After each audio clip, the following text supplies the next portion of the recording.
This is podcast number 27, and I gotta warn you, this one's gonna be longer than typical, so feel free to take a break while you're watching this. All right, so we talked about proteins being modified by allosteric changes and by covalent changes. You're going to see more examples of that in this, and this is a sort of a case study of protein function and how protein function is related to their shape.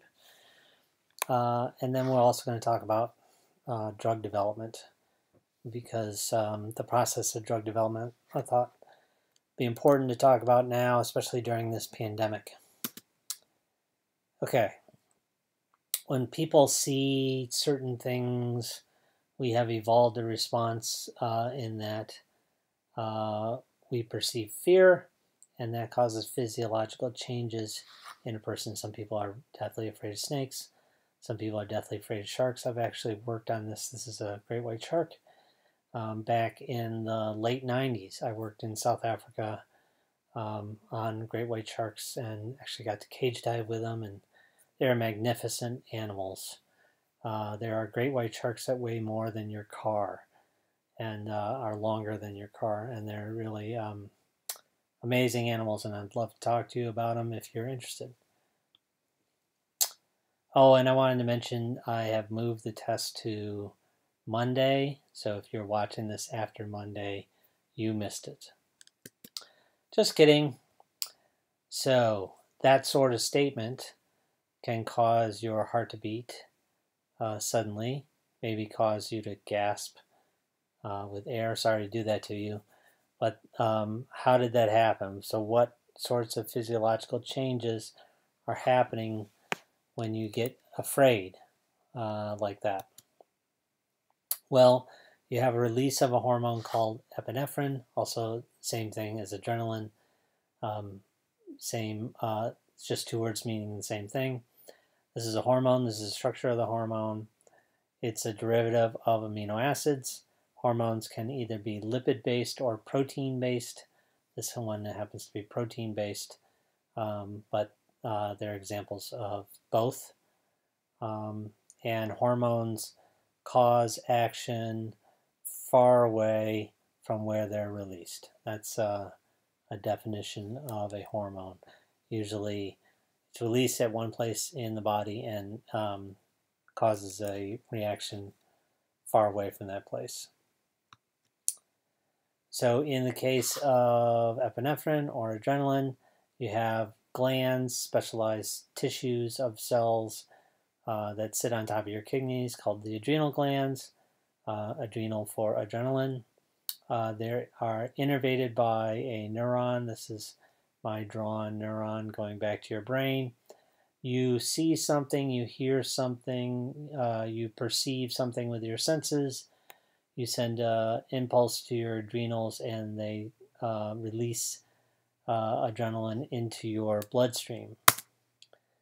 These are the cells that produce adrenaline, and all these little white areas here are little sacs inside called vesicles inside your cell, membrane bound, that are really ready to fuse with the cell membrane and release this hormone into your blood. They're called secretory vesicles. Okay, we're going to go over this pathway as an example of how protein shape transfers information, and an example of a signaling pathway, the primary signal here being from this hormone, and again how shape change in the protein transfers the information and causes this cascade sort of reaction. You can think of this like setting up a bunch of dominoes. This is the first domino. Once you flick that domino, a whole bunch of other things happen. We're going to go over that in detail. So here's your plasma membrane. This is the cell membrane. This is the inside of the cell. This is the outside of the cell where the blood is. And this molecule binds to something called a receptor. A receptor is a protein This is the epinephrine receptor. It receives epinephrine, and this protein has parts that stick into the cell, parts that stick out of the cell, and parts that cross the cell membrane. Epinephrine itself can't cross the cell membrane. It dissolves in water. The membrane is made up of lipids. Remember, had those phosphate head groups facing the blood and facing the inside of the cell, and the fatty acid tails in between as a hydrophobic area. And this molecule can't cross that membrane. So when this molecule binds to the receptor changes shape. It has a different shape when it has epinephrine bound than when it doesn't have epinephrine bound. And when it changes shape, that's information for the cell. The cell says, okay, this thing has changed shape. Therefore, something has happened. Something is bound to the epinephrine receptor. This is called allosteric. Change of shape. Allo means different. Steric means shape. Now it has a different shape. That, once it's in changes shape, changes into a shape that can react with another set of proteins, a complex of proteins called the G protein complex. G stands for globular, and sometimes this is called G unit. So if you're an old hip-hop fan, this has nothing to do with 50 Cent, but instead G for globular, not gangster. Okay.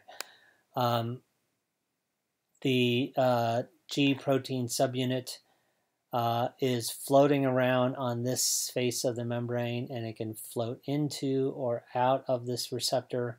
But if the receptor doesn't have any hormone bound to it, it just bounces off. Once it does have the hormone bound to it, it changes shape, and now it'll stick, and something will happen as a result of that. Once these two proteins interact, the receptor and the G protein, that causes a shape change on the G protein, and there's a molecule called GTP that gets switched out for GDP. GDP is an off signal, and GTP is the on signal. So once the GTP gets tagged on to, switched out for the old GDP, the G protein is considered on. Okay? So this is just a close-up of what is happening on the G protein after it interacts with the activated epinephrine receptor. Here's the new GTP coming in. Here's the old GDP going out. The T stands for triphosphate, P, 1, 2, 3 of them, and D stands for di, 1, 2 of them. So when it has 2, it's off. When it has 3, it's on. Okay? Then this G protein unit, the G unit, is made up of different parts. It has a G alpha, that's a Greek letter alpha, subunit, and a G beta gamma subunit. Okay? And the G alpha subunit comes off once GTP turns the G unit on. G alpha unit comes off, and it interacts with another protein called adenyl cyclase. Adenyl. Okay? Adenyl cyclase. And this GTP activated G alpha subunit turns on the adenyl cyclase. Adenyl cyclase is an enzyme, and what it does is it takes ATPs and turns them into a different form of ATP called cyclic AMP. Okay? Cyclic AMP is produced from ATP. Here is ATP. Here is adenyl cyclase making ATP into cyclic AMP as a different structure. We talked about cyclic AMP when we talked about the lac operon.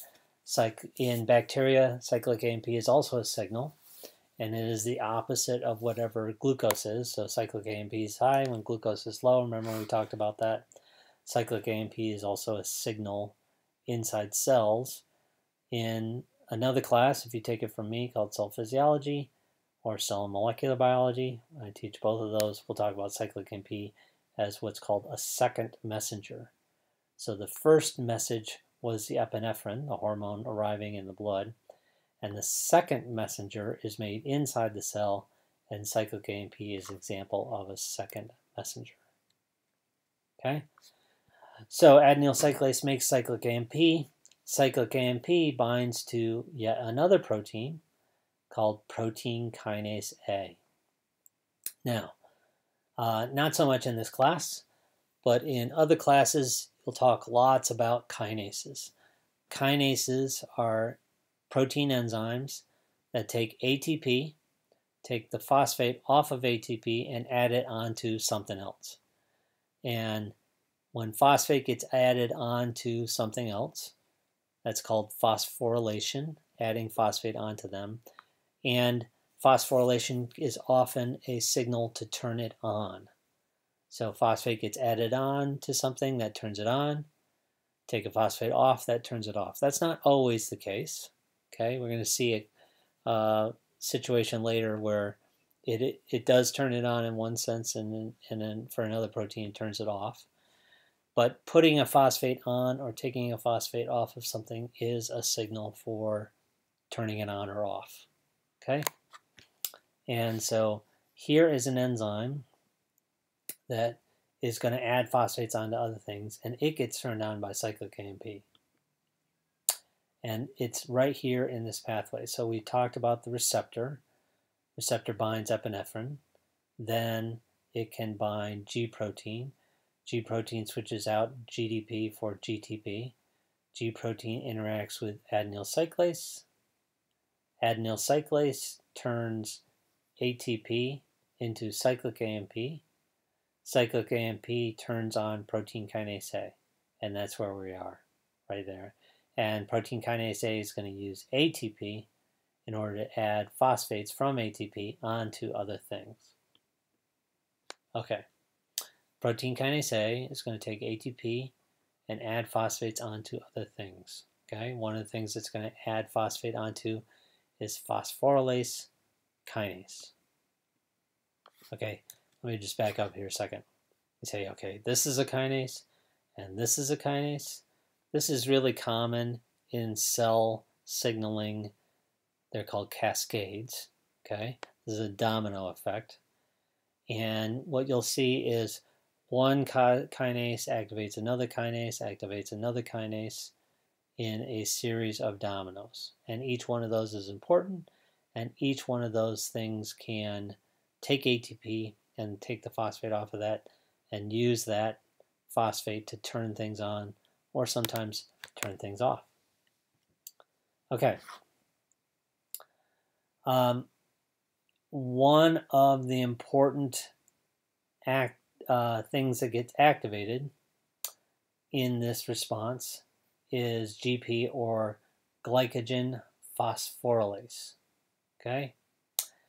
Now, it's called a phosphorylase because it's not taking, it does the same thing as a kinase, except not quite. So just like a kinase, it adds phosphates onto things. But because it takes the phosphates just floating around in the cytoplasm and it doesn't take them away from ATP, it's called a phosphorylase instead of a kinase. In order to be a kinase, you got to take it from ATP.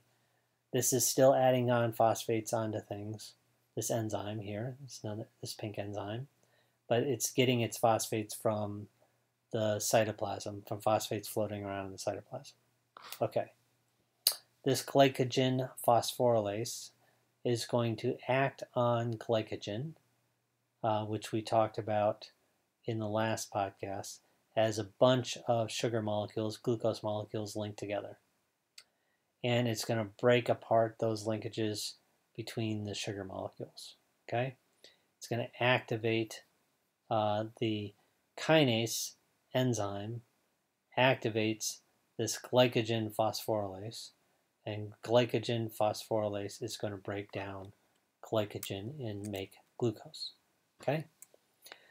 So glycogen phosphorylase is going to take a phosphate molecule from the cytoplasm.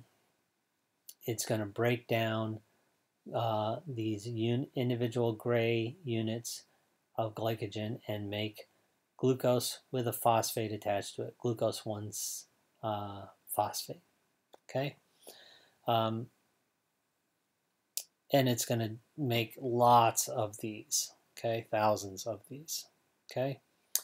Next week, you're going to find out how this is the first step that your cells use for breaking down glucose to make energy.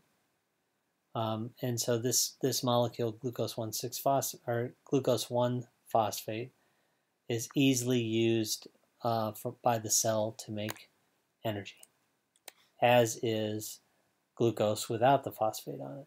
It's just in the breakdown of glucose. We're going to go over that in detail too next week. This is the first step, is attaching a phosphate to it. Okay. Here we are, protein kinase A. Protein kinase A activated glycogen phosphorylase. Okay. Or sorry, protein kinase A activated phosphorylase kinase, and phosphorylase kinase activated glycogen phosphorylase. Glycogen phosphorylase is going to take apart glycogen into individual glucose molecules, and that's going to release a lot of energy, which you're going to need if you're scared. So you got scared. You released epinephrine. Epinephrine started this domino of pathways that ends with you releasing a bunch of glucose into your cells to use for energy, and so you can run away. Okay. Here's protein kinase A, and we're going to see another thing that protein kinase A does at the same time. Okay. At the same time that protein kinase A is phosphorylating phosphorylase kinase, which then turns on glycogen phosphorylase, at the same time it is turning off this enzyme glycogen synthase. Okay? Glycogen synthase. And unlike a lot of things in biochemistry, glycogen synthase does what it says it's going to do, or at least it's obvious, in that this enzyme synthesizes glycogen. So glycogen is a bunch of glucose molecules linked together by covalent bonds. Individual molecules here linked together by covalent bonds. When you're scared, you don't want to do that anymore. Okay? So this is storing glucose inside your cells, muscle cells, liver cells, in order for use later.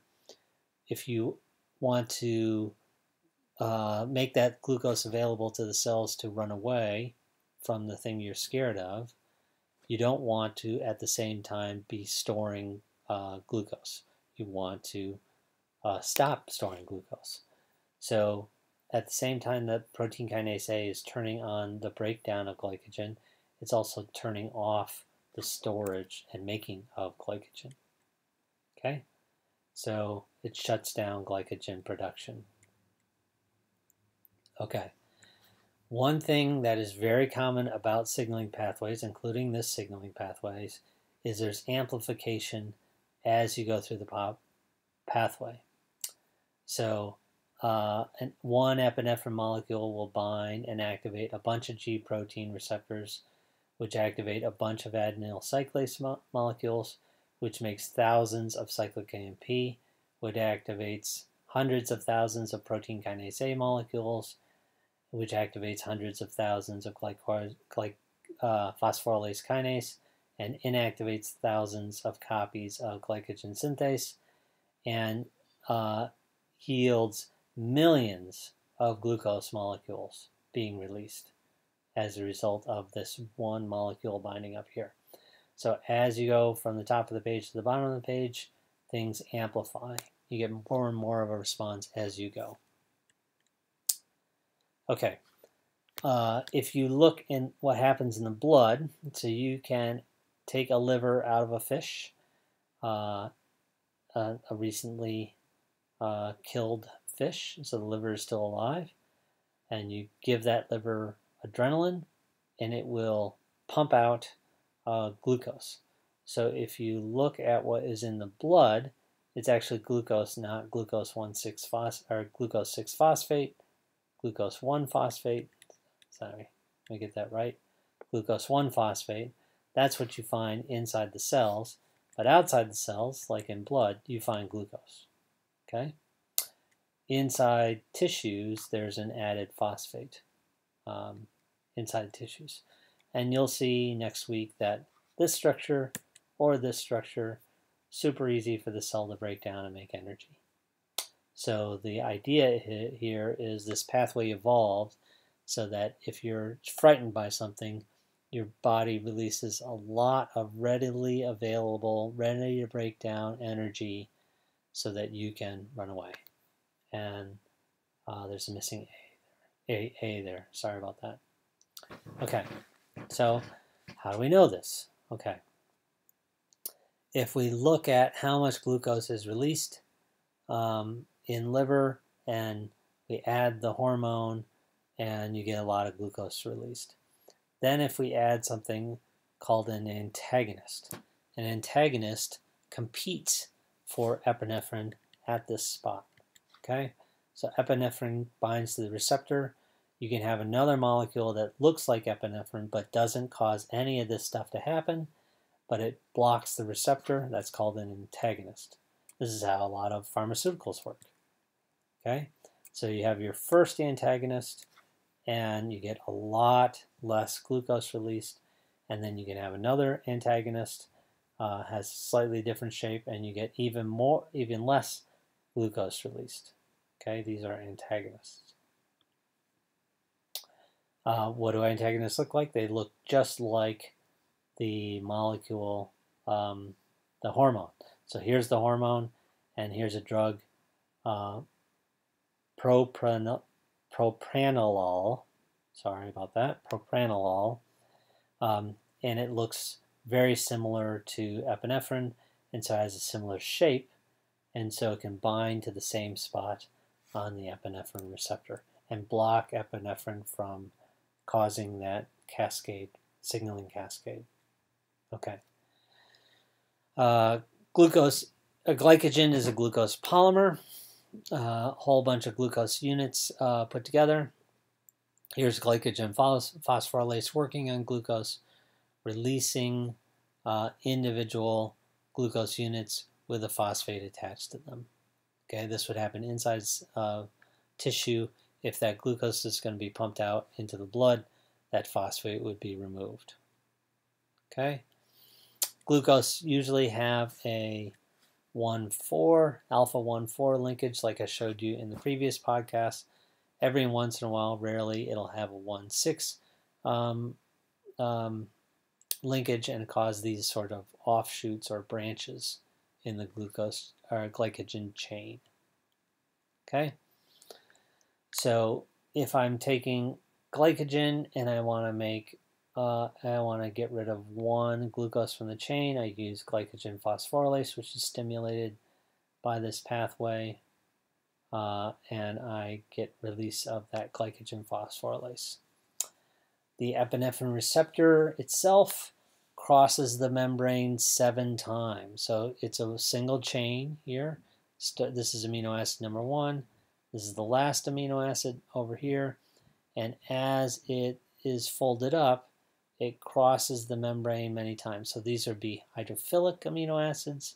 As it goes through the membrane, these would be hydrophobic side group amino acids, and then hydrophilic again, then hydrophobic, and then hydrophilic again, and then hydrophobic, etc. Now, this is a common way to draw these receptors when they cross the membranes every time, just so you can see all these different times across the membrane. But when it's actually in the membrane, this is coiled up. Like if this was a roll, you would curl those up, and 7 would be attached to 1 like a roll, like if you made a piece of paper into a tube. And so these aren't all flattened out like this in a real membrane. Okay? But it shows you that most of the protein is either in the membrane or in the cytoplasm facing the inside of the cell. Very little is outside the cell.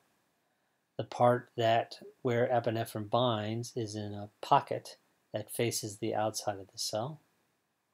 And it can't go across the cell membrane, can't go all the way through here. It has to bind on the outside of the cell.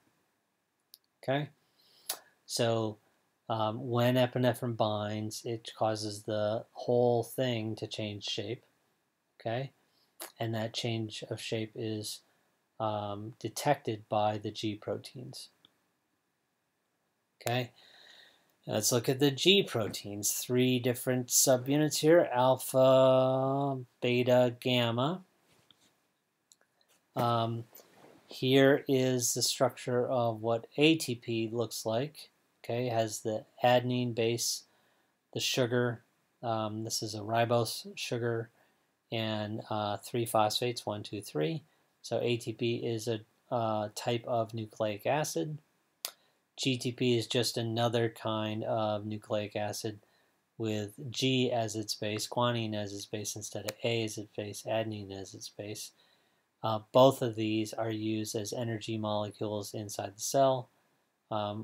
Today, in this podcast, we talked about how GTP will activate the G proteins, and GDP is what shuts off the G proteins, and you have to take the GDP out and replace it with GTP if you want to turn on the G proteins.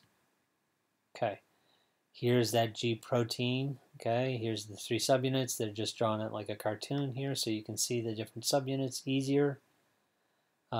First, it has GDP bound, see 2 phosphates, 1, 2 right there. You got to get rid of that. Okay, and then bring in the one with 3 phosphates. Okay, and then when the ones with 3 phosphates bind, now it's on.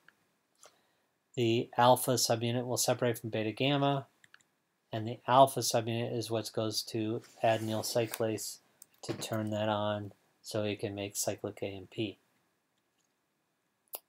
When this phosphate is removed, okay, GTP turns into GDP, and now it's off. Okay.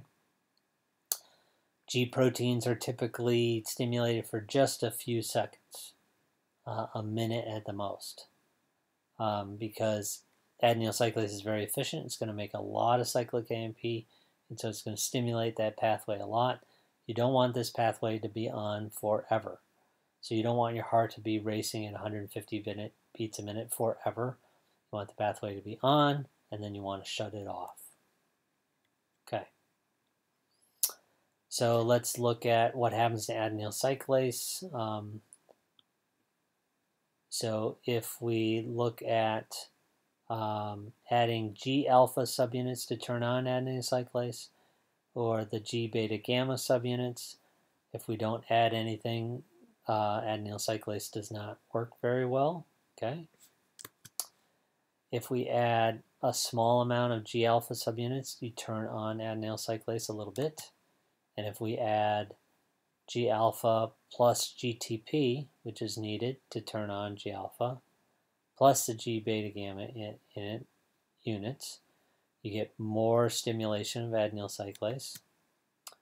If you add lots of G alpha and GTP, you get even more stimulation of adenyl cyclase. And then finally, if you add lots of all the parts that you need G alpha, GTP, and beta gamma, you get lots and lots of adenyl cyclase activity. All right, so you get afraid, your brain activates a neuron which forms a synapse with your adrenal glands. Your adrenal glands release epinephrine into your blood. It binds to a receptor. You have receptors all over cells in your body. There's signal transduction pathway. You activate G proteins, which activate adenyl cyclase, which make many copies of cyclic AMP. Then you activate protein kinase A. And how does protein kinase A work? Well, protein kinase A is a kinase, so it's going to phosphorylate proteins using ATP. So if we look at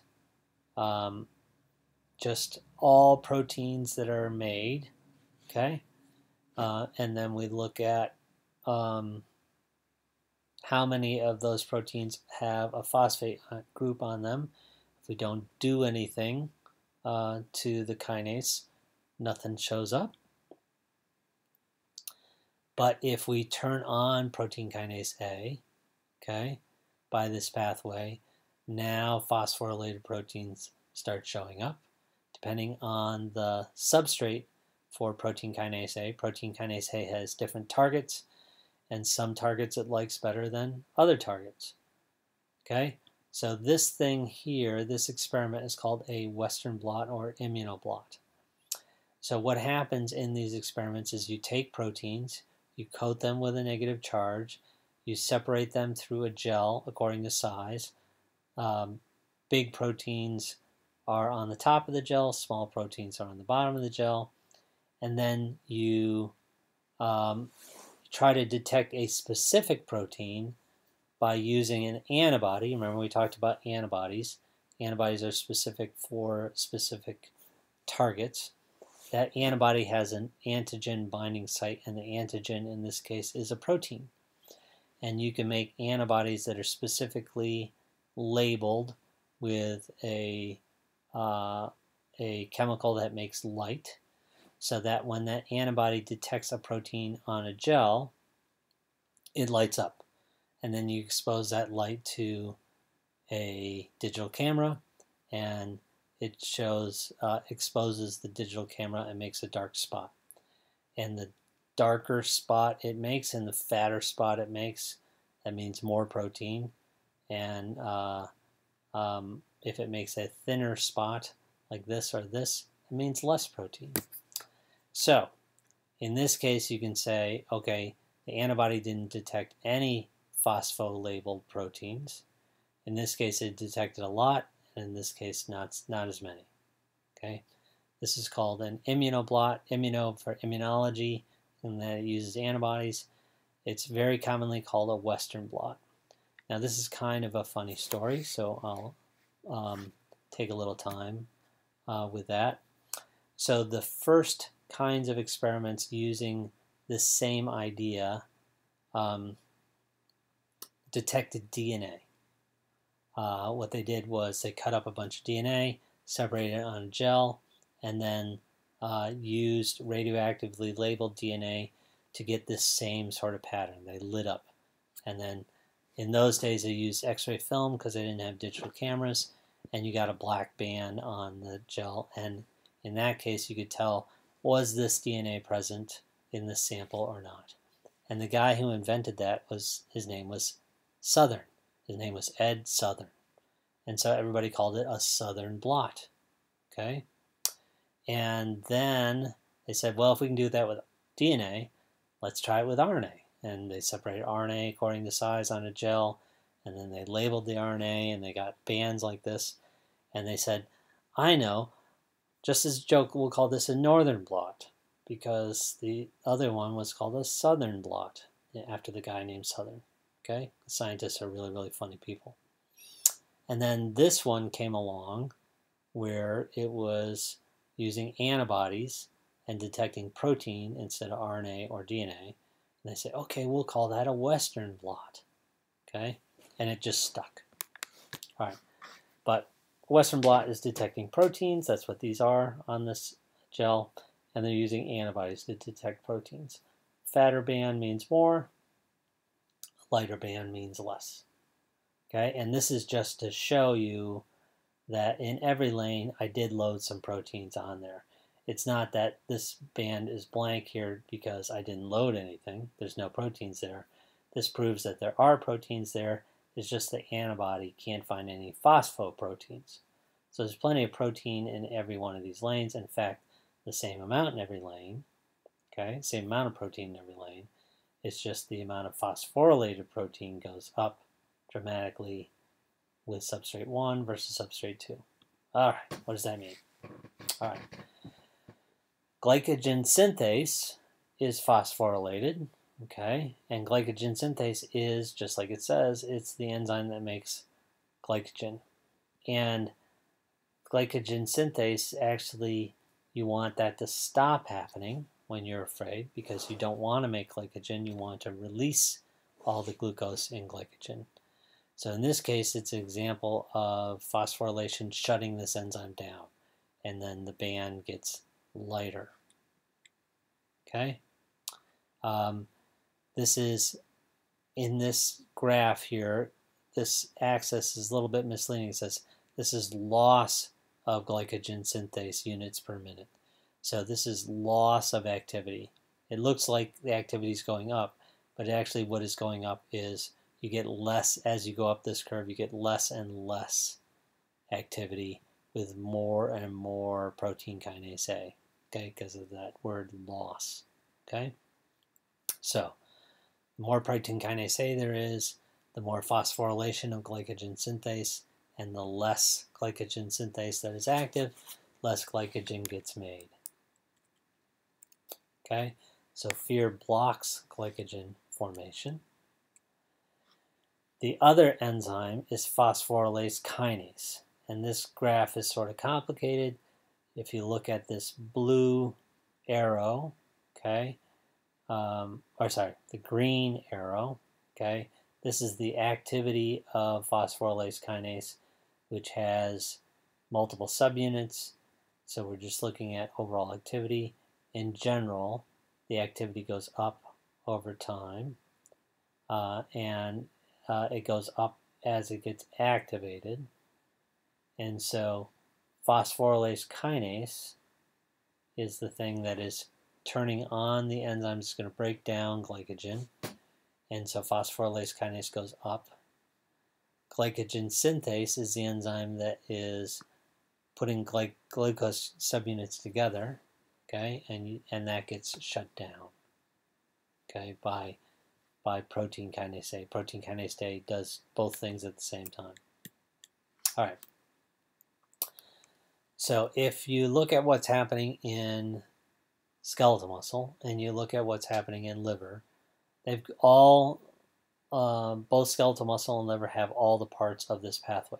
They have the receptor, they have the G protein, they have adenyl cyclase, they have protein kinase A, they have glycogen synthase, they have phosphorylase kinase, and glycogen synthase is in there twice. Look at that. Okay, so they have all the parts, right? No problem there. Typically, what is the difference between skeletal muscle and liver is that skeletal muscle stores much less glycogen in it than does liver. Okay, liver stores a whole lot more glucose in the form of glycogen than does skeletal muscle.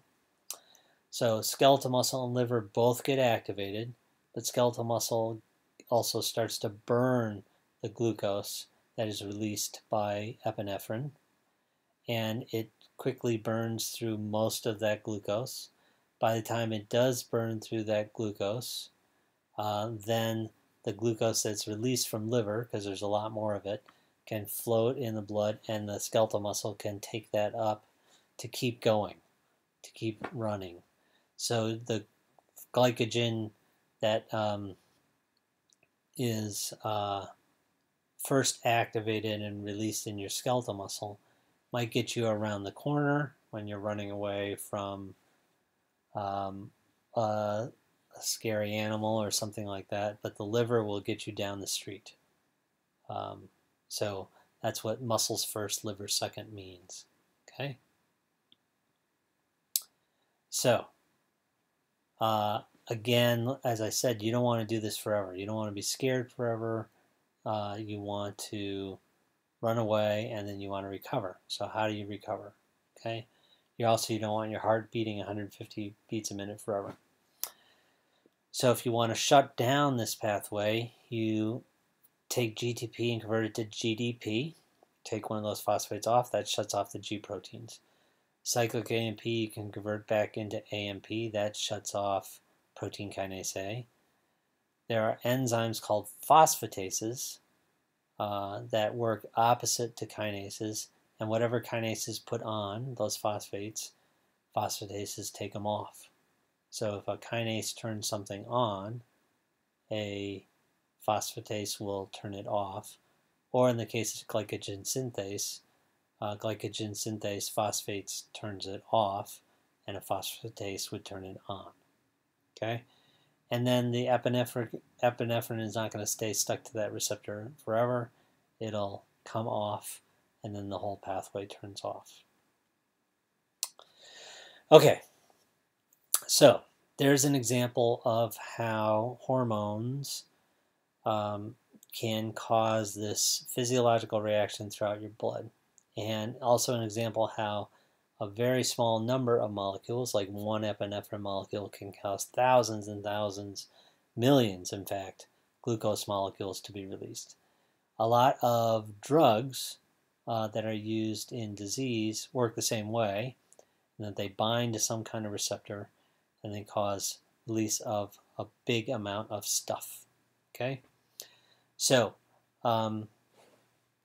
there's a very frantic search for drugs like that to help us deal with the current pandemic crisis.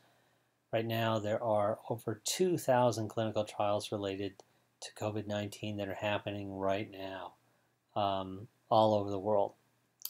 You can go to this link if you want to find those government clinical trials.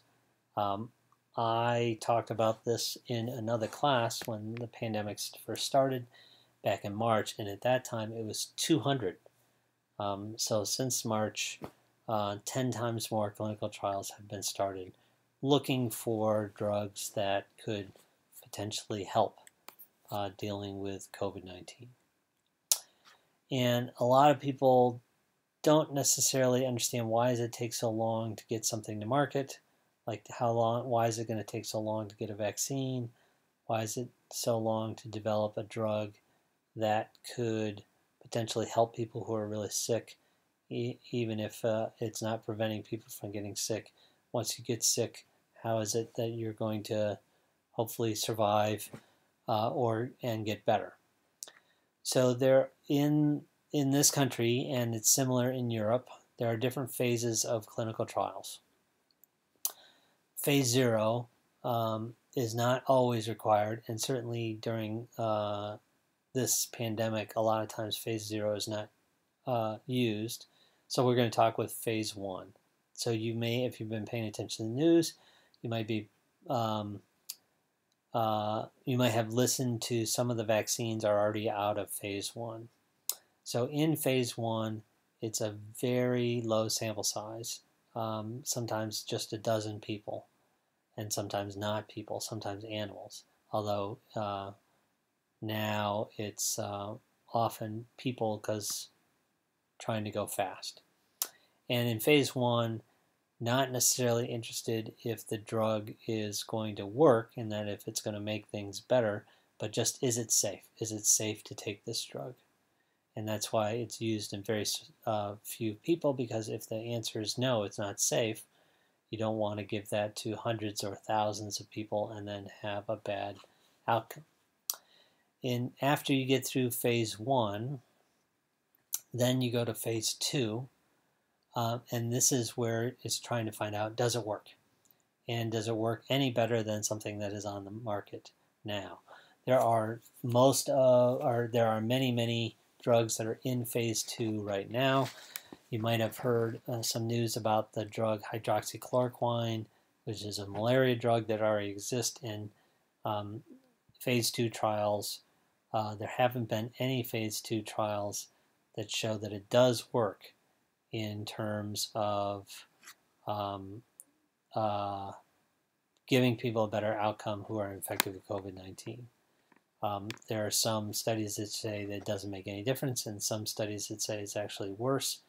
One of those studies is actually really controversial and got taken back, got retracted because their data was bad and they couldn't really back up their statements. But there are many other studies that show that that particular drug doesn't work.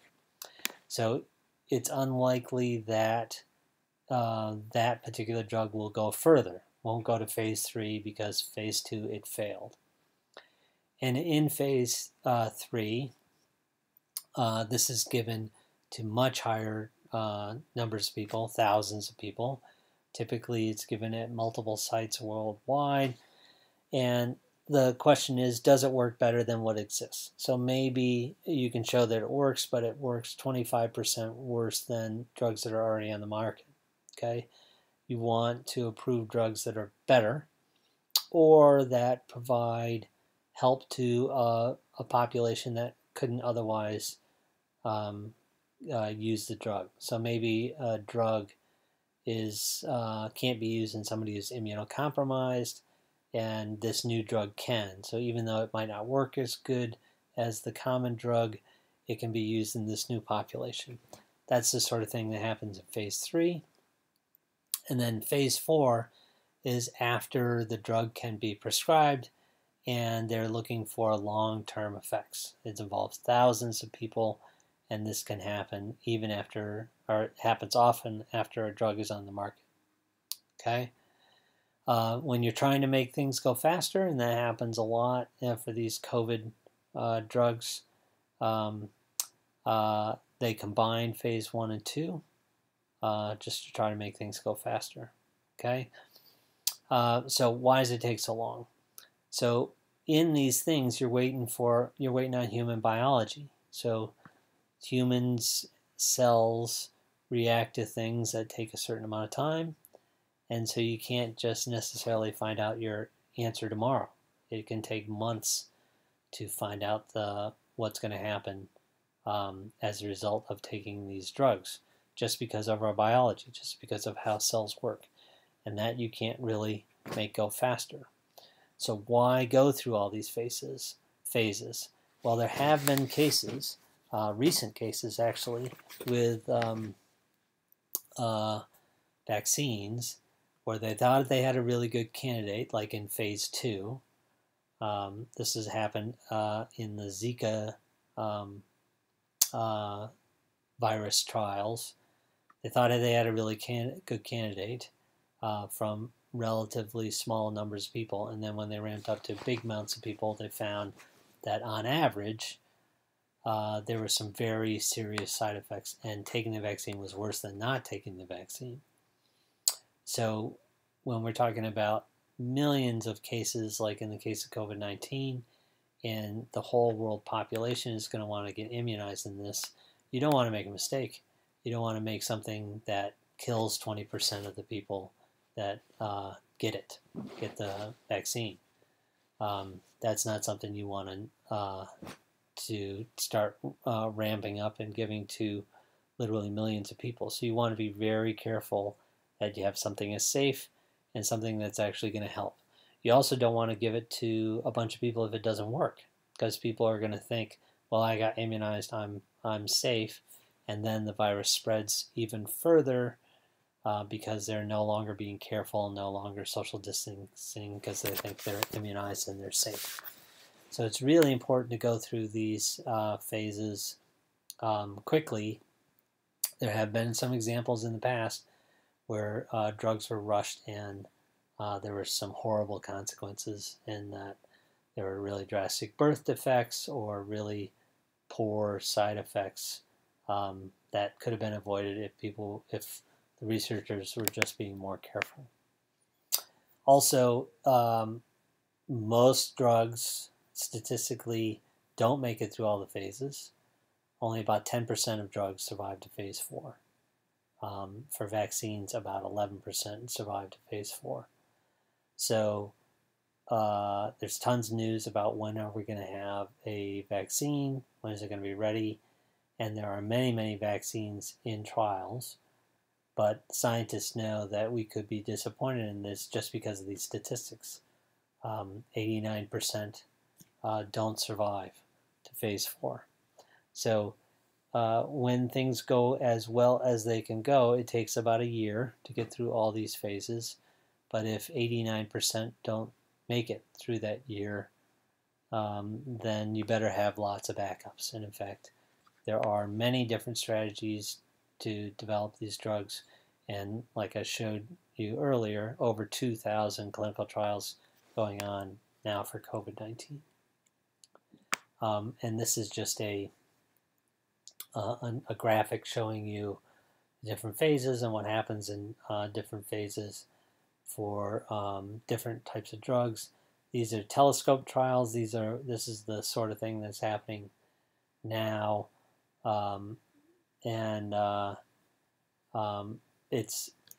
It's an effort to get to full availability faster. Okay. Approval based on surrogate markers, meaning that you're testing something that is related to the disease but not the disease itself. So this is the best case scenario for us right now in terms of developing a vaccine for COVID-19.